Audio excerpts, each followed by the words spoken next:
ये संडे भी आपको बता रहा था, आपके बोलने से क्या है। अगर आप बोलेंगे नहीं, वो शब्द आपके लिए एक्टिवेट नहीं होगा। जब आप बोलेंगे वो आपके लिए एक्टिवेट हो जाएगा। क्या आप एक्टिवेट करना चाहते हैं?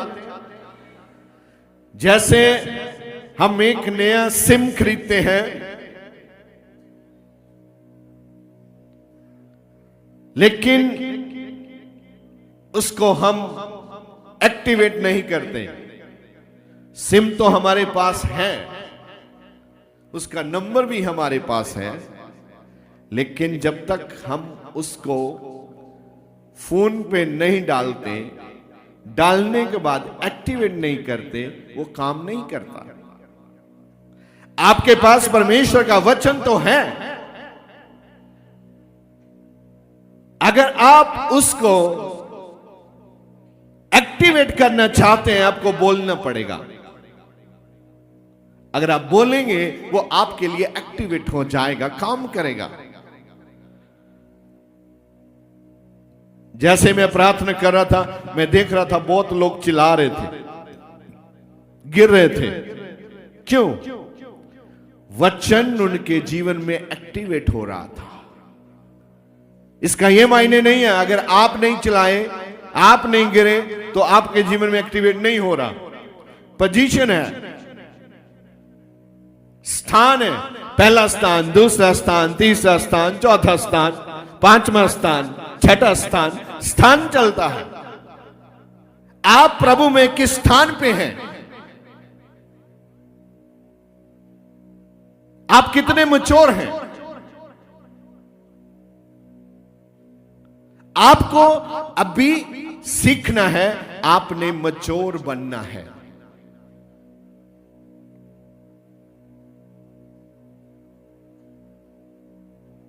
क्योंकि मैं देख रहा हूं आने वाले दिनों में वही मसीह के पीछे चल पाएंगे जो मजबूत विश्वासी हैं।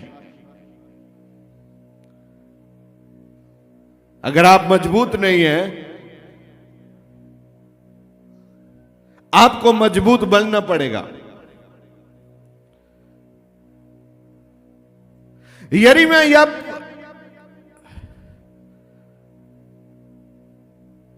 कैद में था, तो उसके साथ प्रभु ने बात की। आप जानते हैं वो कैद में क्यों था, और जब वो कैद में था, क्यों प्रभु ने उसके साथ बात की?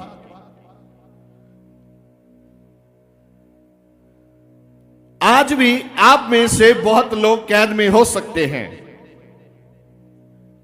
बीमारी की कैद, नशे की कैद, व्यभिचार की कैद, लालच की कैद, हंकार की कैद, प्रार्थना ना करने की कैद। जो लोग प्रार्थना नहीं करते वो कैद में हैं। जो लोग फास्टिंग नहीं करते वो एक कैद में हैं। जो लोग परमेश्वर का वचन नहीं पढ़ते वो कैद में हैं।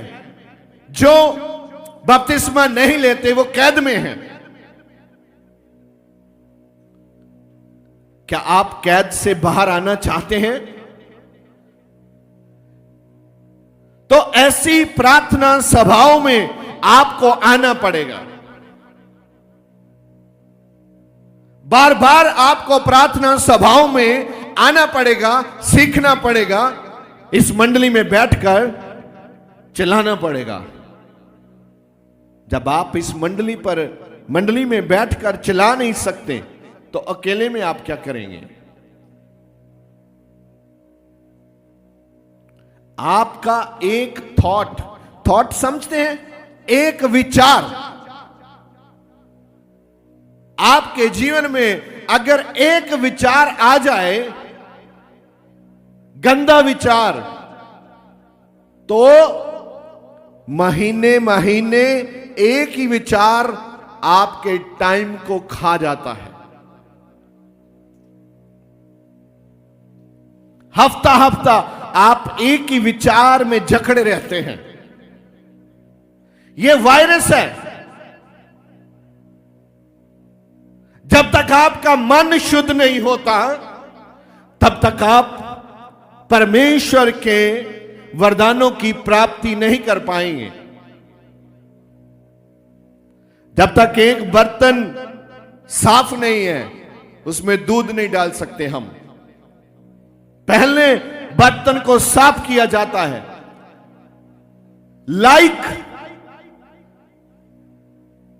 अगर आप परमेश्वर के अनुग्रह के लायक नहीं है, उसके काबिल नहीं है आप, तो उसका अनुग्रह आपके बीच में कभी नहीं आएगा। आप चाहे हजारों बार चर्च में आओ, आप टिक नहीं पाएंगे। आप आगे क्यों नहीं बढ़ते? यहां हजारों काम है, परमेश्वर की हजूरी में हजारों काम है करने वाले, आप क्यों नहीं एक भी काम में हिस्सेदार? क्योंकि अभी आप किसी ना किसी कैद में हैं। वही कैद की वजह से आप परमेश्वर के किसी भी काम के नहीं हैं। क्या जो व्यक्ति कैद में है वो दूसरे लोगों की जमानत दे सकता है? दूसरे लोगों के लिए कुछ कर सकता है? कभी नहीं। और यीशु मसीह ने बोला है, मैं आपको कैद से बाहर निकालने के लिए आया हूं।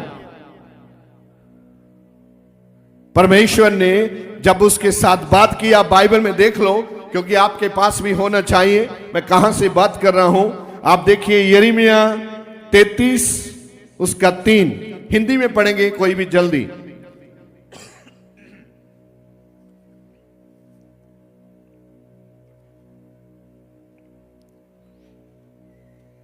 बहुत ही गहरा वचन है यहां। मुझसे प्रार्थना कर। हाँ, पहली बात, मुझसे प्रार्थना कर। ये बात क्या हो रही है? जब वचन कहता है यिर्मयाह एक कैद खाने में बंद था, तब परमेश्वर ने उससे बात की। इसका मायने क्या है? जब आप किसी कैद में हैं, तो भी परमेश्वर आपके साथ कनेक्शन बनाकर रखता है। बड़ी बात कह रहा हूं मैं। जब भी आप किसी पाप में हैं, किसी खड्डे में हैं, तब भी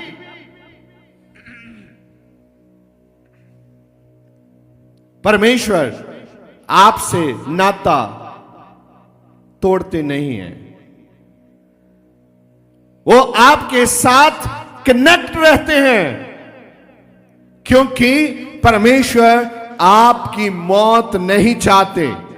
परमेश्वर आपको मरते हुए देखना नहीं चाहते। परमेश्वर आपको जिंदा देखना चाहते हैं। और जिस काम के लिए आपका चुनाव किया गया है, उस काम को परमेश्वर आपके जीवन में देखना चाहते हैं। अभी तक आपने यह पहचाना नहीं है आपको किस काम के लिए चुना गया है।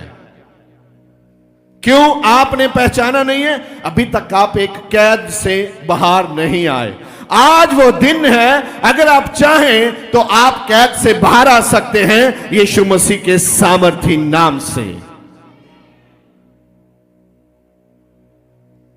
लेकिन आपको सीखना है कैद से बाहर आना कैसे है। 2 प्रकार की कैद है। पहली कैद, जो व्यक्ति गुनाह करता है और सलाखों के पीछे होता है। दूसरा वो कैद है जिसमें आप कहीं सलाखों के पीछे नहीं होते, लेकिन उन सलाखों से भी ज्यादा गंभीर आप कैद में होते हैं।